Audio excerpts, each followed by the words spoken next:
কর্মফল বলে প্রতিশোধ নেবার প্রয়োজন নেই, শুধু বসে বসে প্রতীক্ষা করো। যারা তোমাকে আঘাত দিয়েছে সময় মতো তারা নিজেই ঘূর্ণিপাকে পড়বে, আর তুমি ভাগ্যবান হলে নিজের চোখে তাদের পতন দেখতে পাবে।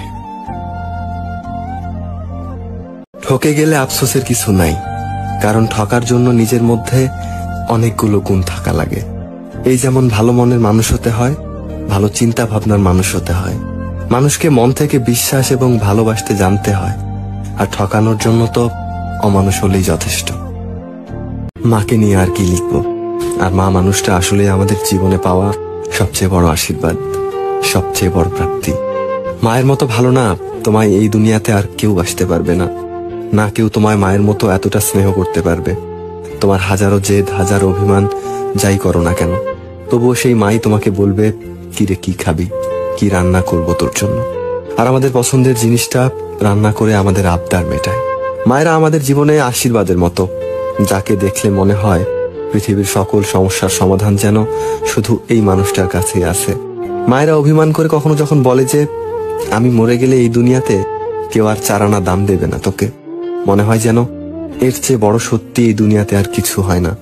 এই দুনিয়াতে এত মানুষ থাকলেও মুখ ফুটে যে মানুষটার কাছে আবদার করা যায়, রাগ করার পরেও ঠিক পরের মুহূর্তে আমাদের কাছে টেনে নেয়, সেই মানুষটাই আমাদের মা। টাকা লাগলে মায়ের কাছে চাওয়া, জুতো ছিঁড়ে গেলে মায়ের কাছে আবদার করা, এমনকি মন খারাপে মায়ের কাছে বসলেও কেমন জানি শান্তি লাগে। ভালো থাকুক পৃথিবীর সকল মা, ভালোবাসি তোমায় মা।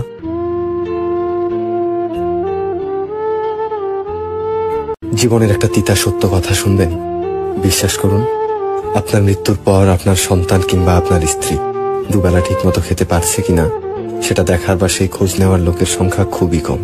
তাই আপনি বেঁচে থাকা অবস্থায় আপনার সাধ্য অনুযায়ী তাদের যত্ন নেওয়ার চেষ্টা করুন। হাজব্যান্ড না থাকলে স্ত্রীর শখ কিংবা সন্তানের আহ্লাদ এসব ভাবা বিলাসিতা মাত্র। যদি কখনো সম্ভব হয় আমাকে মাফ করে দিও। আমি তোমার অপ্রিয় হয়েও এই জীবনে বারবার বহুবার তোমার প্রিয় হওয়ার জন্য তোমাকে কতই না বিরক্ত করেছিলাম। সবাই সবার স্বার্থে থাকে, সবাই সবার প্রয়োজনে থাকে।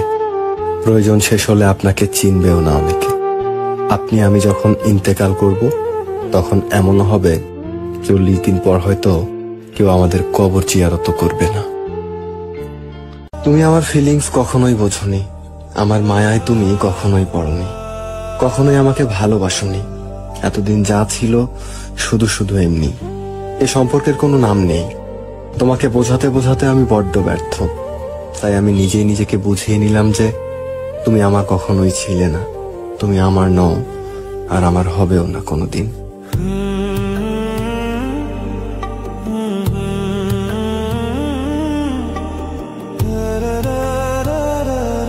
বিয়ের পর পুরুষের ধ্বংস অনিবার্য, কারণ বউয়ের মন রক্ষা করতে চাইলে মায়ের অভিশাপ লাগে, আর মায়ের মন রক্ষা করতে চাইলে বউয়ের অভিশাপ লাগে।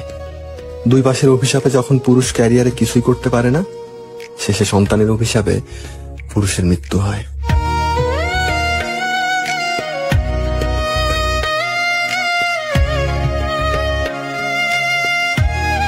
শরীর ঠিক আছে, চোখে ঘুম, মুখে হাসি সবই আছে, কিন্তু কেউ জানে না প্রতিদিন আমি একরাশ হতাশা নিয়ে ঘুমাতে যাই। জীবন এমন এক জায়গায় এনে ফেলেছে যেখানে বাঁচার ইচ্ছা আছে কিন্তু আনন্দ নেই, যেখানে মানুষ আছে কিন্তু সম্পর্ক নেই। ভেতরে কেমন যেন ফাঁকা লাগে সব সময়। এটা কি দুঃখ, নাকি নিজেকেই আর খুঁজে না পাওয়ার যন্ত্রণা? প্রেম করা উচিত একজন ম্যাচিউর মানুষের সাথে, যে ভবিষ্যৎ নিয়ে দিক নির্দেশনা দিতে পারবে, নীরবতা বুঝবে, পারিবারিক সমস্যা না বললেও বুঝে নিতে চাইবে, ফিনান্সিয়াল ক্রাইসিস বুঝবে, তার সাথে সকল অসুবিধার কথা মন খুলে বলা যাবে। শুধু আমি তোমাকে ভালোবাসি আর তুমি আমাকে ভালোবাসো, 3 বেলা নিয়ম করে এই কথা শোনার আর বলার জন্য প্রেম করলে সেটা শুধুই সময়ের অপচয়। পৃথিবীতে ভালোবাসার জন্য বহু মানুষ থাকে, মন দিয়ে মনের কথা বলার আর শোনার মানুষ একজনও থাকে না।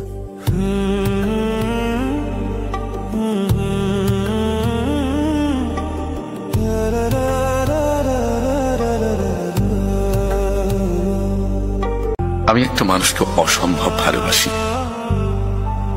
সে মানুষটা আমার জীবনে না থাকলেও বলবো আমি তাকে ভালোবাসি। সে হাজারটা ভুল করলেও চোখের কোণায় জল সরিয়ে বলবো আমি তাকে ভালোবাসি। অন্য কারো হলেও বলবো আমি তাকে ভালোবাসি। জীবনে ভালো খারাপ মুহূর্তের মধ্যেও বলবো আমি তাকে ভালোবাসি। জীবনে যদি তার থেকেও ভালো কাউকে পাই তাও বলবো আমি তাকে ভালোবাসি। সে আমার প্রেম নয়, ভালোবাসা। তাকে ভীষণ ভালোবাসি, আমি ভীষণ ভালোবাসি।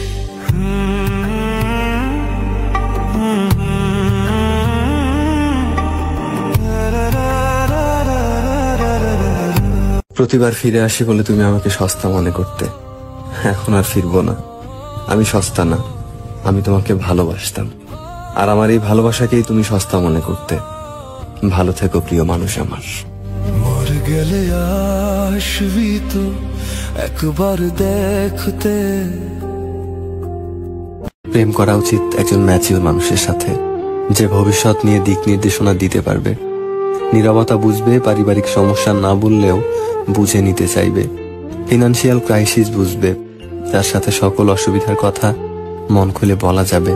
শুধু আমি তোমাকে ভালোবাসি আর তুমি আমাকে ভালোবাসো, তিন বেলা নিয়ম করে এই কথা শোনার আর বলার জন্য প্রেম করলে সেটা শুধুই সময়ের অপচয়।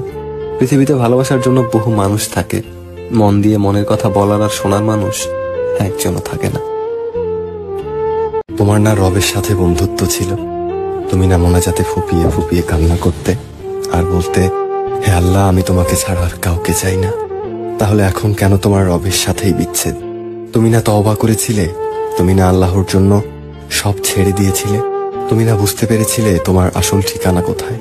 তুমি না মুমিন হতে চেয়েছিলে, ইসলাম মেনে চলতে চেয়েছিলে? ভুলে গেছো? আবার কেন পাপে জড়াতে শুরু করলে? তুমি না সিজদায় পড়ে কেঁদেছিলে তোমার গুনাহের জন্য? তাহলে কেন আবার দুনিয়ার ধোকায় পড়ে গেলে? তুমি কি হেরে গেলে তোমার নফসের কাছে? আল্লাহর প্রিয় হতে পারলে না? বারবার শয়তানের ফাঁদে পা ফেলছো। ব্যাপার না, এখনো সময় আছে। তুমি কি জানো না তোমার রব কত মহান?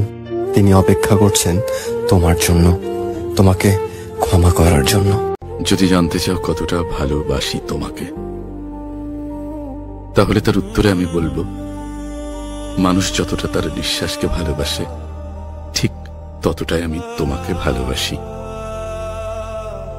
আবার যদি বলো তোমাকে ঠিক আমি কতটা চাই, তার উত্তরে আমি বলবো, মৃত্যুর দ্বার প্রান্তে দাঁড়িয়ে মানুষ যেমন করে বাঁচতে চায়, আমি ঠিক ততটা তোমাকে চাই, ঠিক ততটা তোমাকে চাই।